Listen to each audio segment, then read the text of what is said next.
After the Novan delegation left for their ship, Jia hurried to Jin's medical office. "I need to see my medical records from Novus Prime," she said. "The ones they sent with me." Jin looked confused but opened a drawer and handed her a small data chip. "Here. I've only used it to compare with my own findings." Jia inserted the chip into a computer. Pages of medical data appeared on the screen, filled with complex terms and numbers. "Can you read this?" she asked Jin. He studied the information. "Most of it. The language is different, but medical terms are similar." He scrolled through the pages, then stopped. "That's odd." "What is it?" "These hormone readings. They're much worse than what I measured when you first arrived. And look at these images of your reproductive system." Jin pointed to dark areas on a scan. "These appear artificially darkened, as if someone altered the images." Jia's hands clenched into fists. "I need to be certain, Jin. Can you prove my records were falsified?" Jin thought for a moment. "I can compare your current scans with these. If your condition was truly as severe as they claimed, 3 months of treatment wouldn't show such improvement. We need more evidence, though." They worked through the night. Jin ran new tests on Jia, comparing the results with her old records. He also analyzed the data files themselves, looking for signs of tampering. Near morning, Jin sat back and rubbed his tired eyes. "I have proof," he said. "The metadata in these files shows they were modified multiple times, and there are inconsistencies in the test results that no legitimate medical procedure would produce." Jia stared at the evidence on the screen. "My father's chief physician, Dr. Sun, signed these reports.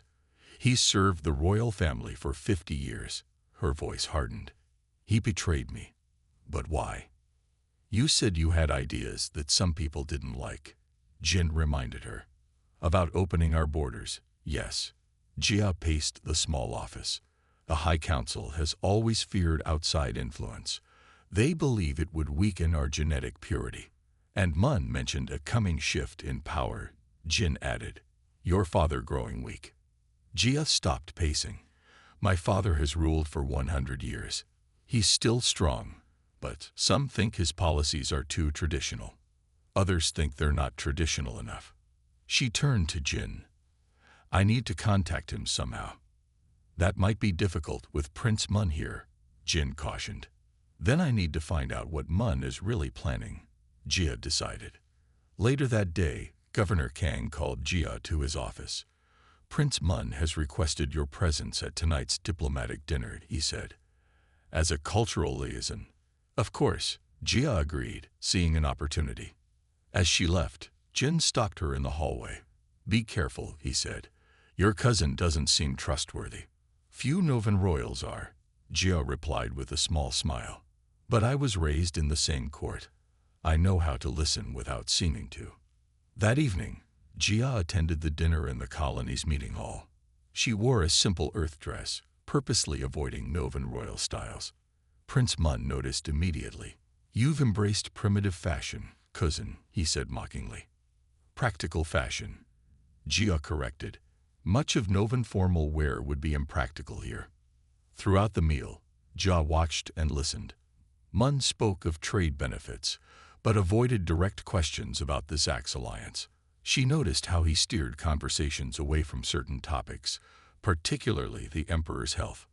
After the meal, as officials mingled, Jia overheard a conversation between Mun and his advisor in the Novan royal dialect, a language they assumed no human would understand.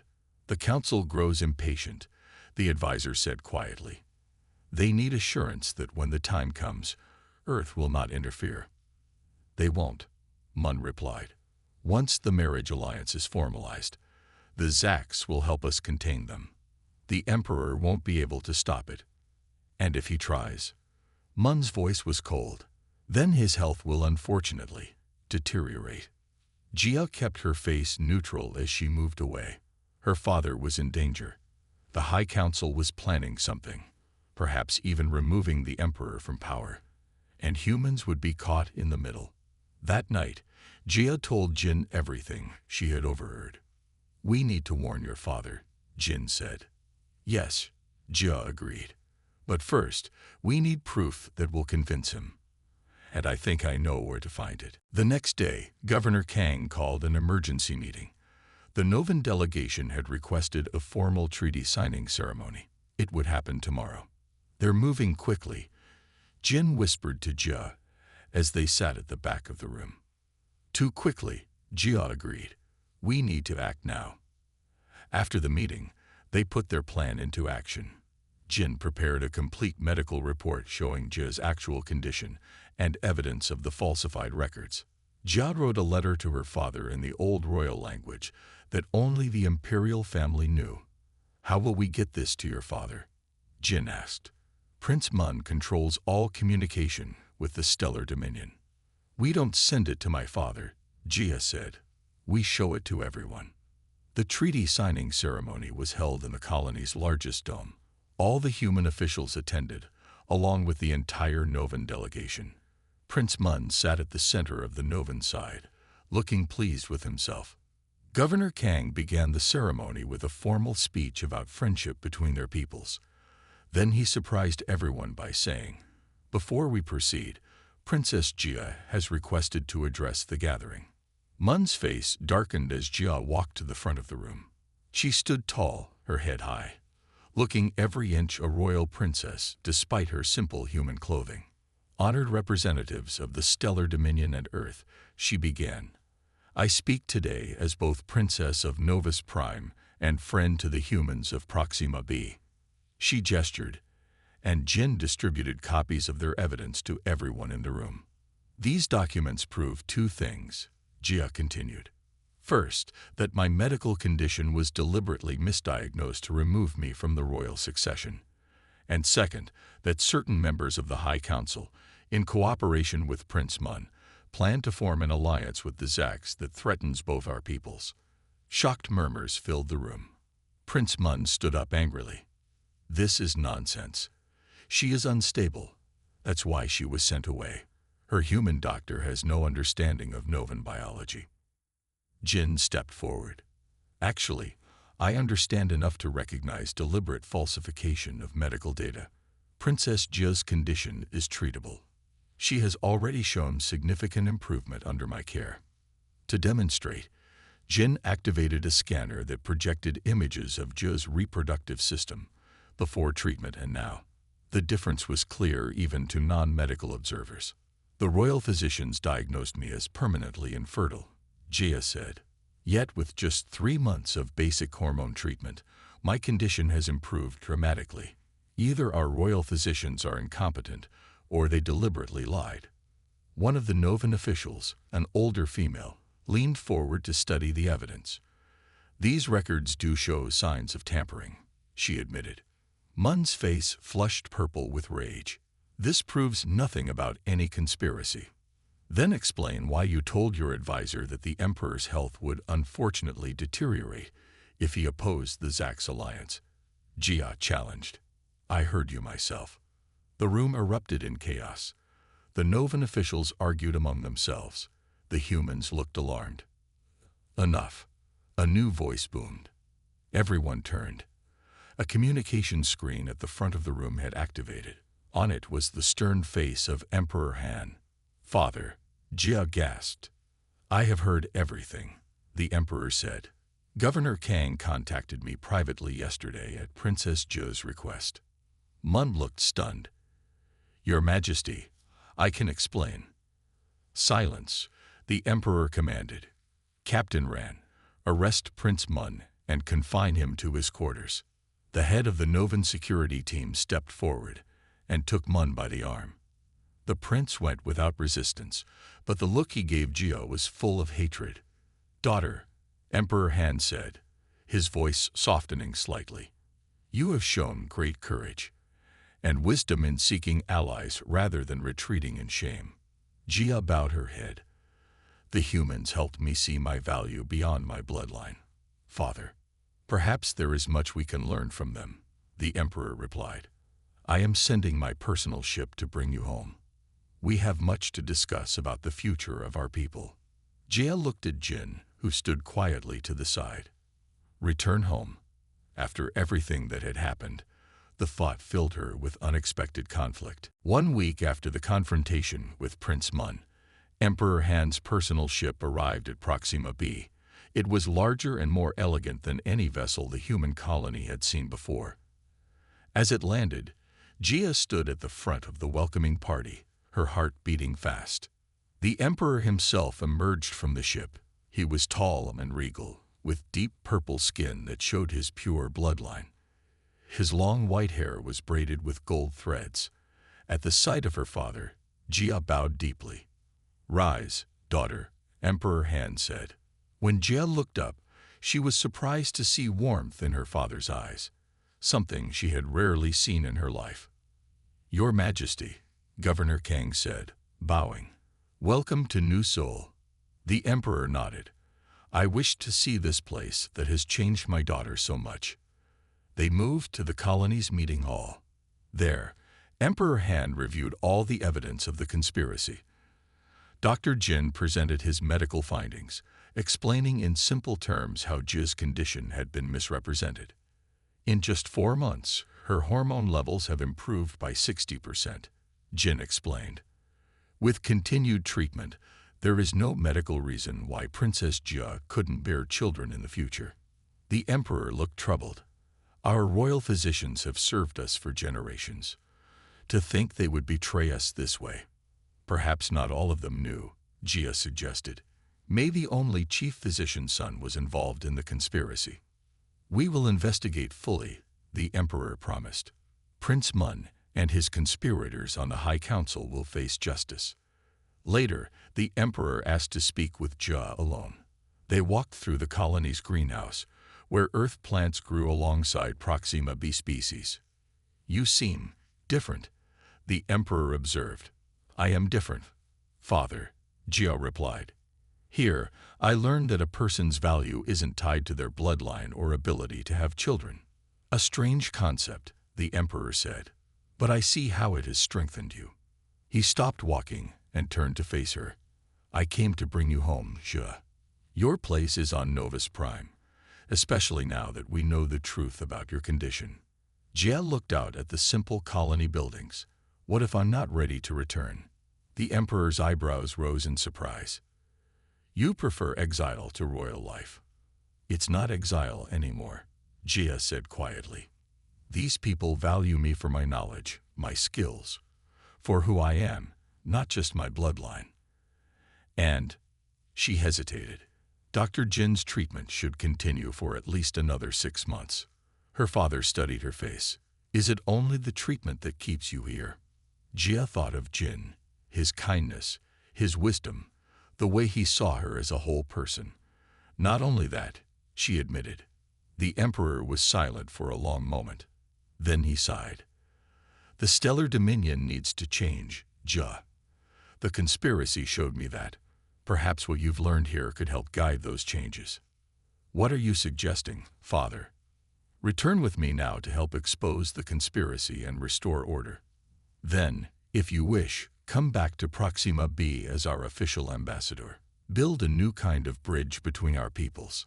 That evening, Jia found Jin in his medical office, organizing supplies. "I'm leaving tomorrow," she told him. "My father needs my help to expose the full conspiracy." Jin's face fell, though he tried to hide it. "Of course. You're a princess. Your people need you." "But I'm coming back," Jia added quickly. "As the official Novan ambassador to Earth." Jin's eyes brightened. "You are." "My father agrees that I should continue my treatment, and that I might have other reasons to return." 6 months later, Jia stood before a mixed audience of humans and Novans. Behind her was a new building, the first joint human-Novan medical research center on Proxima B. Beside her stood Jin, now her partner in both work and life.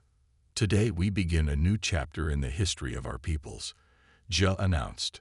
Her hand rested lightly on her stomach, where a small bump was just beginning to show. "Together, we will learn from each other and grow stronger." As the audience applauded, Jin squeezed her hand. "From discarded princess to the future of 2 civilizations," he whispered. Not bad for someone who was declared infertile. Gia smiled. She had been given away as worthless, but a human had helped her discover her true value. And now, that value would change everything. Gia sat nervously on the examination table in Jin's medical office. The room was simple but clean, with strange machines that beeped and hummed. This scanner will create an image of your internal organs, Jin explained, moving a device over her. It doesn't hurt. Gia nodded stiffly. On her world, only low-caste healers touched royal bodies. But here, Jin worked with gentle, confident hands. Can you tell me exactly what the royal physicians said about your condition? Jin asked. Gia's face grew warm. They said my egg production is inadequate, though the eggs are malformed and cannot be fertilized. It was shameful to speak of such things. Jin showed no discomfort. And what treatments did they try? Treatments? Jia was confused. There are no treatments. When a royal is defective, they are simply removed from the line. Jin frowned but said nothing. He continued his examination, taking samples of blood and tissue. Jia watched as he studied the results on his computer screen. After an hour, Jin sat down across from her. Princess Gia, have you ever had irregular monthly cycles? Gia nodded. Yes, since I was young. The physician said it was another sign of my defect. And headaches, mood changes, pain. All of those, yes. How did you know? Jin took a deep breath. Because what you have is a common condition called polycystic ovary syndrome. It affects many human women. It's not a defect. It's a hormonal imbalance. Gia stared at him. I don't understand. Your body produces too much of certain hormones, which affects your reproductive system. But it's treatable, princess. With medicine and diet changes, many women with this condition can have children. Gia felt dizzy. Treatable. But the royal physicians said, either they don't understand this condition, or, Jin hesitated, or they lied. Gia finished, her voice hard. To remove me. Jin looked uncomfortable. I can't speak to their intentions, but I can tell you that by human medical standards, you are not defective. You have a manageable medical condition. Gia stood up suddenly, knocking over a small tray. Medical tools clattered to the floor. All this time, she whispered, my whole life changed. I was thrown away for a treatable condition. Jin gathered the fallen tools. I'm sorry, princess. Can you treat me? Gia asked, her voice shaking. Yes, we can start hormone therapy and dietary changes. It will take time, but we should see improvement within a few months. Gia turned to the window, looking out at the human settlement. These simple buildings, these loud, informal people, they had medicine her advanced world didn't have, or wouldn't use. Why would they do this to me? She wondered aloud. Jin stood beside her. I don't know your politics, but in human history, medical diagnoses were sometimes used to control people, especially women, to limit their power. I was third in line to the throne, Gia said slowly. My ideas about opening our borders to more trade were unpopular with the High Council. They were both quiet for a moment. What will you do now? Jin finally asked. What can I do? I cannot return. I was given away, remember? A princess is not a gift that can be returned. Jia's laugh was bitter. You could let me treat you, Jin suggested, not to prove them wrong or to have children, though those are valid reasons, but because you deserve to be healthy. Gia considered his words. All her life, her value had been tied to her ability to continue the royal line. The idea of health for its own sake was new. If I accept your treatment, what does that mean? She asked. Am I rejecting my people's ways? Jin shook his head. You're just accepting another perspective, a different kind of medicine. Gia thought of the rigid traditions that had defined her life, and then discarded her. She thought of the humans who shared meals together regardless of rank, who taught all their children medicine. Very well, Dr. Jin, she said finally. I will try your human medicine. Jin smiled. We'll start tomorrow. He hesitated, then added, and Princess, you have value beyond your reproductive system. Here, you're more than your bloodline. For the first time since arriving on Proxima B, Jia felt something like hope. The diplomatic vessel emerged from light speed with a gentle shudder. Through the viewport, Jia saw a planet of blues and greens, smaller than her homeworld, but still beautiful. Proxima B. We will land in 1 hour, Your Highness, the pilot announced over the speaker. Jia smoothed the front of her simple gray dress. After 7 days in space, she had grown tired of the small ship. Beside her, Duri organized their few belongings. Do you think they know why I was sent? Jia asked quietly. Duri shook her head. The Emperor would not share such personal information. The humans will think you are a great honor. A gift, Jia corrected bitterly. Not a person, just a thing to be given away. As the ship descended through wispy clouds, Jia saw the human settlement. It was small, just a cluster of dome-shaped buildings surrounded by fields and strange machines, nothing like the gleaming crystal towers of Novus Prime. The landing was smooth. When the door opened, Jia took a deep breath of alien air. It smelled of soil and plants, and something metallic. A group of humans waited at the bottom of the ramp. They were shorter than Novans, with strange rounded ears and eyes in various shades of brown, blue, and green. They wore practical clothes in earth tones. A middle-aged man stepped forward. Welcome to New Seoul. I am Governor Kang. His accent was thick but understandable. He bowed in the Novan style, which surprised Jia. I am Princess Jia of the Stellar Dominion, she replied, bowing in return. I bring greetings from Emperor Han. Governor Kang smiled. We are honored by your presence, though I must admit, we were surprised by the Emperor's gift. Jia felt her face grow hot with shame. I am to serve as cultural ambassador between our peoples. A younger man stepped forward. He was tall for a human, with kind eyes and a serious face. Lieutenant Ta Jin, Colony Medical Officer, he introduced himself. I've been assigned to help you adjust to life here. Medical Officer, Jia asked, confused. I am not ill. Lieutenant Jin looked embarrassed. Standard protocol for newcomers to our world. Proxima B has its own bacteria and environmental factors. We need to make sure you're adapting well. Governor Kang cleared his throat. We've prepared housing for you and your servant. It's not as grand as you're used to, but it's our best available accommodation. They walked through the settlement. Humans stopped their work to stare at the tall, elegant alien princess. Children pointed at her slightly purple-tinted skin and whispered. Jia held her head high, as she had been taught.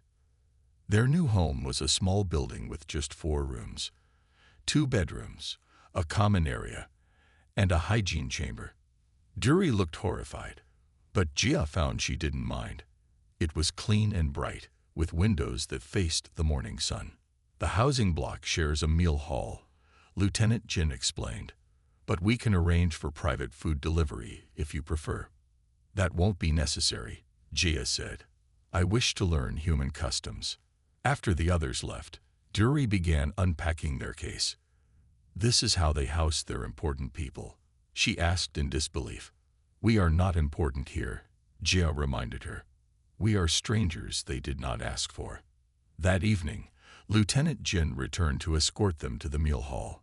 The large room was filled with humans sitting at long tables, talking loudly and laughing.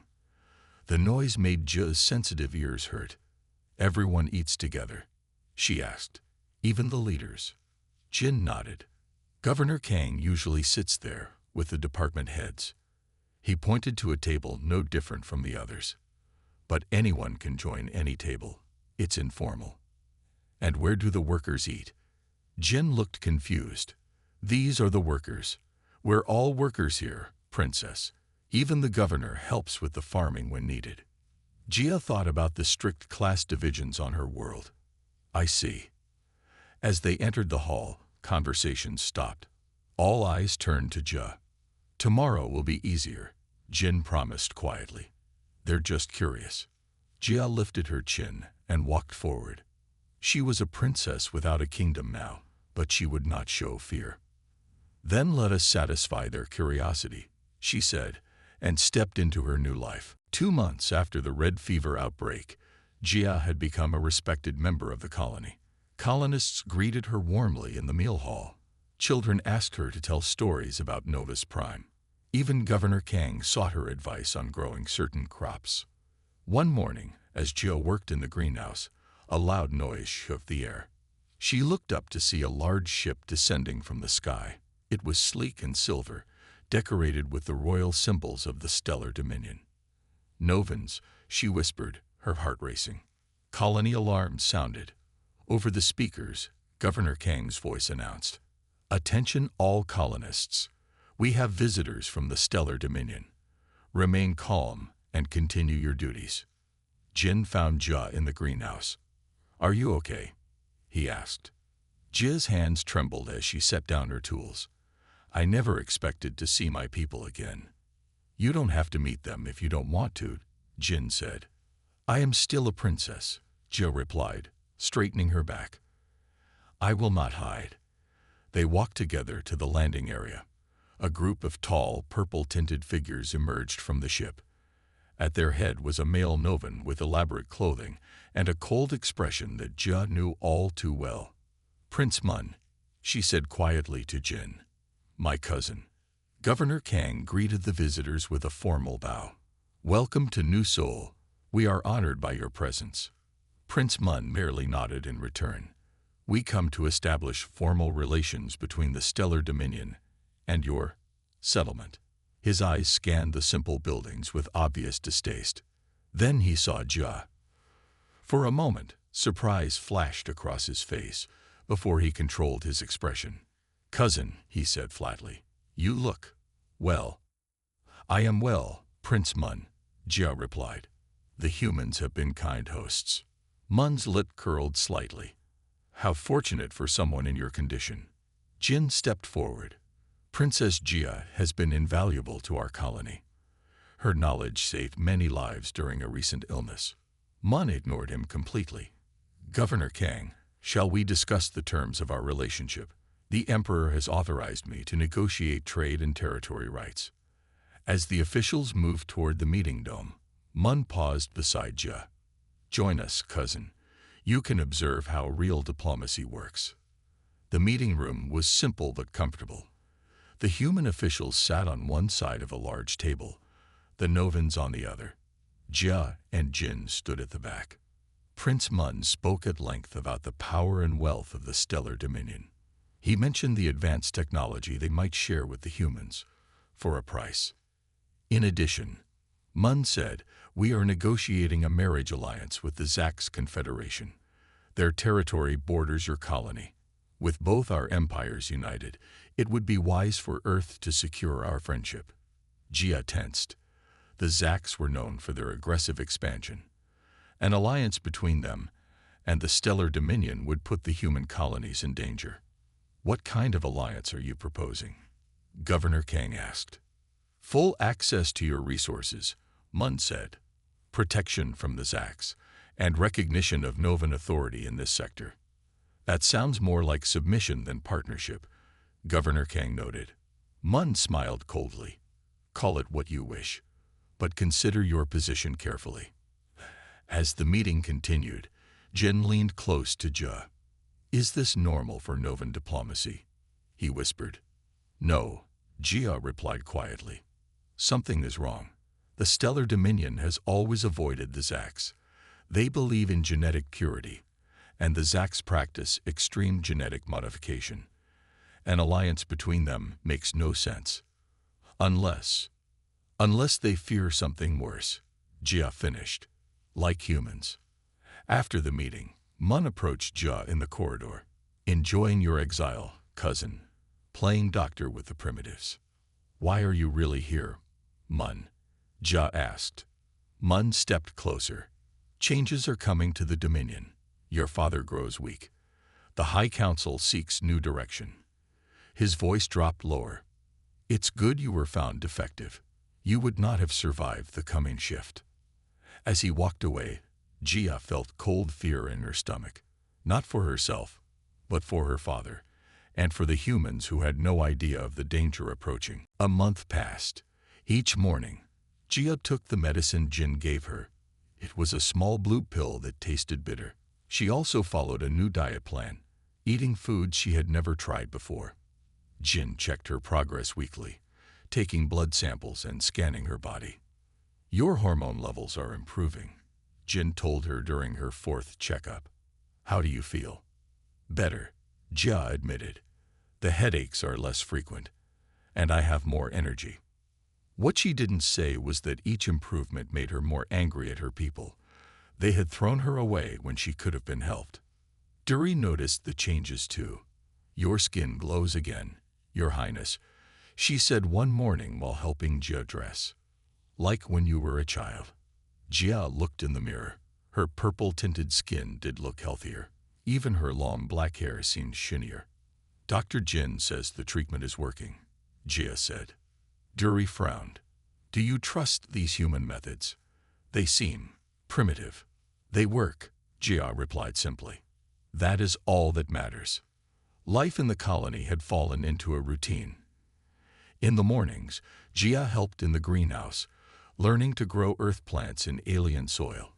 In the afternoons, she studied human culture and history in the colony's small library. Some evenings, she joined Jin in his medical office, learning basic human medicine. One evening, Jin was teaching her about human reproductive systems when an alarm blared through the colony. "Medical emergency," a voice announced over speakers. "All medical personnel report to Dome 3. Jin jumped up. "I have to go. Stay here." But Jia followed him. Outside, people were running toward one of the residential domes. Inside, several colonists lay on the floor, coughing violently. Their faces were covered in red spots. "What is it?" someone asked Jin when he entered. "I'm not sure yet," he replied, kneeling beside a sick woman. "Get them to the medical center." More people fell ill over the next few hours. Jin and his medical team worked without rest, but they couldn't identify the disease. Jia watched from the doorway of the medical center. Something about the red spots looked familiar. She had seen them before, in an old book in the Royal Library. "Jin," she called out. "I think I know what this is." He came over, looking exhausted. "What?" "The red fever. It affected my people centuries ago, when we first settled on Novus Prime. The symptoms match." "How is it treated?" Jia closed her eyes, trying to remember. "A plant, with silver leaves and purple berries. It grows near water. We use the roots to make medicine." Jin looked doubtful. "We don't have that plant here." "But there is a similar plant by the river," Jia insisted. "I've seen it during my walks. It might work. The chemical compounds could be similar." Jin hesitated only a moment. "Show me."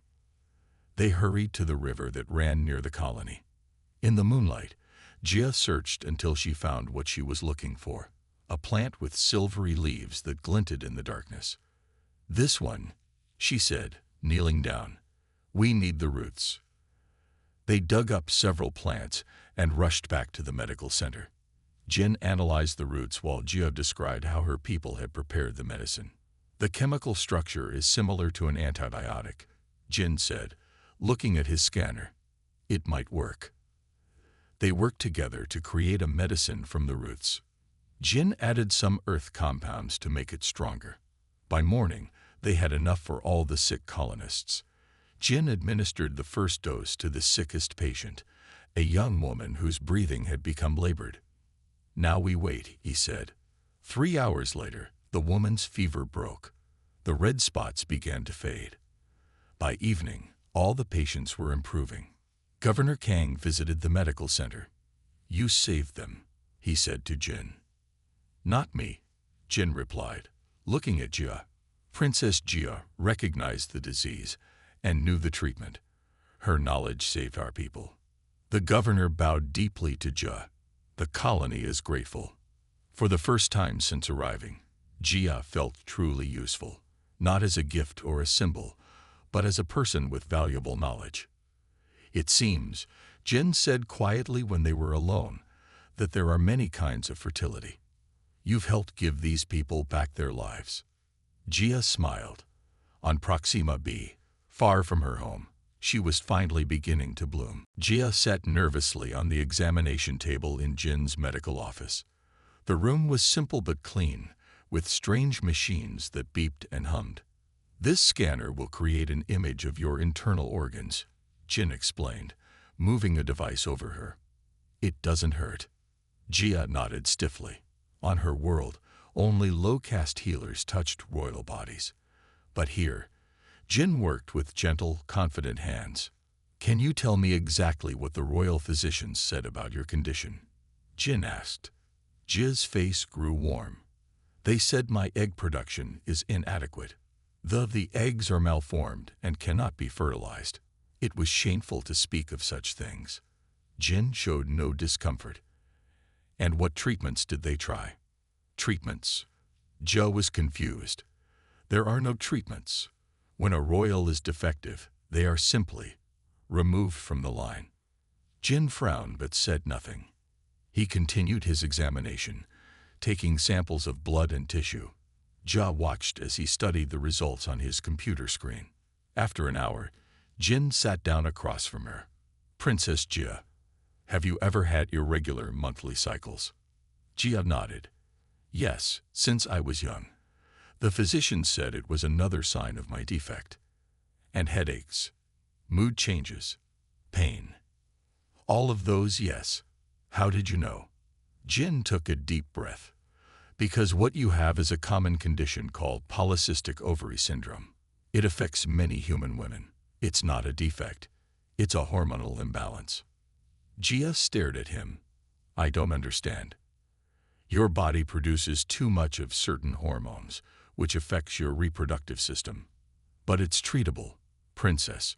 With medicine and diet changes, many women with this condition can have children. Jia felt dizzy. Treatable. But the royal physicians said, either they don't understand this condition, or Jin hesitated, or they lied.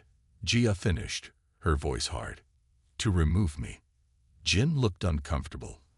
I can't speak to their intentions, but I can tell you that by human medical standards, you are not defective. You have a manageable medical condition. Jia stood up suddenly, knocking over a small tray. Medical tools clattered to the floor. All this time, she whispered, my whole life changed. I was thrown away for a treatable condition. Jin gathered the fallen tools. I'm sorry, princess. Can you treat me? Jia asked, her voice shaking. Yes, we can start hormone therapy and dietary changes. It will take time, but we should see improvement within a few months. Jia turned to the window, looking out at the human settlement. These simple buildings, these loud, informal people, they had medicine her advanced world didn't have, or wouldn't use. Why would they do this to me? She wondered aloud. Jin stood beside her. I don't know your politics, but in human history, medical diagnoses were sometimes used to control people, especially women, to limit their power. I was third in line to the throne, Jia said slowly. My ideas about opening our borders to more trade were unpopular with the High Council. They were both quiet for a moment. What will you do now? Jin finally asked. What can I do? I cannot return. I was given away, remember. A princess is not a gift that can be returned. Jia's laugh was bitter. You could let me treat you, Jin suggested, not to prove them wrong, or to have children, though those are valid reasons, but because you deserve to be healthy. Jia considered his words. All her life, her value had been tied to her ability to continue the royal line. The idea of health for its own sake was new. If I accept your treatment, what does that mean? She asked. Am I rejecting my people's ways? Jin shook his head. You're just accepting another perspective, a different kind of medicine. Jia thought of the rigid traditions that had defined her life, and then discarded her. She thought of the humans who shared meals together, regardless of rank, who taught all their children medicine. "Very well, Dr. Jin," she said finally. "I will try your human medicine." Jin smiled. "We'll start tomorrow." He hesitated, then added, "And Princess, you have value beyond your reproductive system. Here, you're more than your bloodline." For the first time since arriving on Proxima B, Jia felt something like hope. Princess Jia stood at the window of her royal chambers, looking out at the 3 moons that hung in the purple sky of Novus Prime. Her slender fingers trembled as she held the medical report. The words "reproductively inadequate" were printed in bold red letters at the top of the page. "They tested me 5 times," she whispered to her loyal servant Duri, who stood quietly in a corner. "5 times, and they all say the same thing." Duri bowed her head. "I am sorry, Your Highness." Jia crumpled the paper in her fist. In the Stellar Dominion, there was no greater shame than being unable to continue the royal bloodline. For 3,000 years, the House of Han had ruled through careful breeding and genetic selection. Now, at 22 years old, Princess Jia had become worthless in the eyes of her people. The door to her chambers slid open. Emperor Han entered, his tall frame casting a long shadow across the floor.